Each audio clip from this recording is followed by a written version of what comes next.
বছরের সবচেয়ে শক্তিশালী ঘূর্ণিঝড় সুপার টাইফুন রাগাসা বুধবার ভোরে হংকংয়ে আঘাত হানে। 200 কিলোমিটার গতির ঝড়ো হাওয়া, মুষলধারে বৃষ্টি ও জলোচ্ছ্বাসে শহরের বহু এলাকা প্লাবিত হয়েছে। শত শত ফ্লাইট বাতিল করা হয়েছে। 49টি অস্থায়ী আশ্রয় কেন্দ্রে প্রায় 727 জন আশ্রয় নিয়েছে। রয়টার্স জানায়, তাইওয়ানে ভারী বৃষ্টিপাতে পূর্বাঞ্চলীয় হুয়ালিয়ান কাউন্টির একটি ব্যারিয়ার লেক ভেঙে পানির স্রোতে 14 জনের মৃত্যু হয়েছে। দ্বীপটির বহু জায়গায় পাহাড়ি ঢল ও বন্যা দেখা দিয়েছে।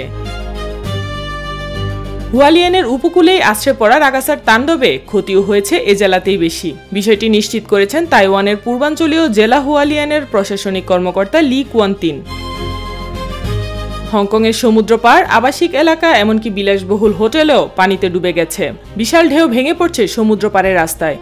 কর্তৃপক্ষ সর্বোচ্চ টাইফুন সতর্কতার সংকেত 10 নম্বর জারি করেছে এবং ব্যবসা প্রতিষ্ঠান ও পরিবহন বন্ধ রাখা হয়েছে। রাগাসা আগামী কয়েক ঘন্টার মধ্যে চীনের ঘনবসতিপূর্ণ গুয়াংডাং প্রদেশে আঘাত হানতে পারে বলে সতর্কতা জারি করা হয়েছে। ইতোমধ্যে সেখানে 7 লাখেরও বেশি মানুষকে সরিয়ে নেওয়া হয়েছে। স্কুল, রেল ও বিমান চলাচলও বন্ধ রাখা হয়েছে এলাকাটিতে। চীনের সামুদ্রিক উপকূলীয় এলাকায় কর্তৃপক্ষ লাল সতর্কতা সংকেত জারি করেছে।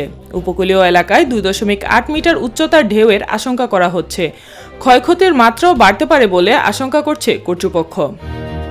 সাইমা আক্তার, নিরপেক্ষ।